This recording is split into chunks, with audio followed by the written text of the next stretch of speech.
Law enforcement says since cannabis was legalized in Connecticut in 2021, they've struggled to enforce safety on the roadways. But advocates tell me they feel this measure is a step back and not the way to prevent DUIs. Whole of a person as they are, not in spite of being consuming cannabis, but because I'm able to consume cannabis. After being hit by a car, Melissa Mychak was prescribed medical marijuana. I smoke about a quarter of weed a day. I have started a nonprofit, graduated college, got my child custody back.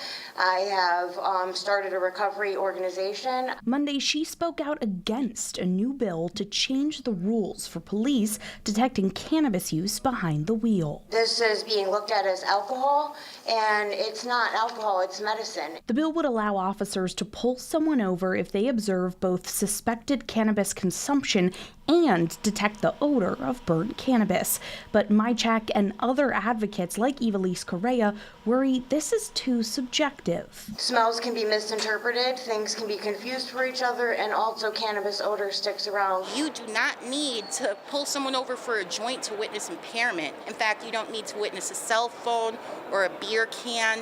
If there's a vehicle swerving in the road, police have a right already to pull it over. Correa is concerned this bill opens the door to over-policing of already marginalized communities. But among legislators, there seems to be bipartisan support for the measure. The smell alone, I don't think is enough, right? We have some folks who I have seen who do not have cannabis in the car at all, but perhaps have been in spaces where they've consumed or been around enough folks where you can smell that. The reality is all of us want folks to be on our roads completely sober, completely in control of their cars. And so this is the effort that we're making towards that. Ranking Republican on the committee, Greg Howard, is also a Stonington detective. A law that police officers cannot enforce is not a law at all. It's simply a suggestion. And it's quite frankly a risk to public safety. When you're driving down the road actively intoxicating or impairing your ability to drive, we should have our police officers stop you before some more people get killed.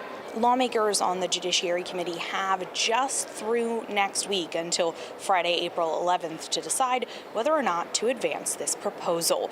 Reporting at the state capitol, Emma Wolforst, Fox 61.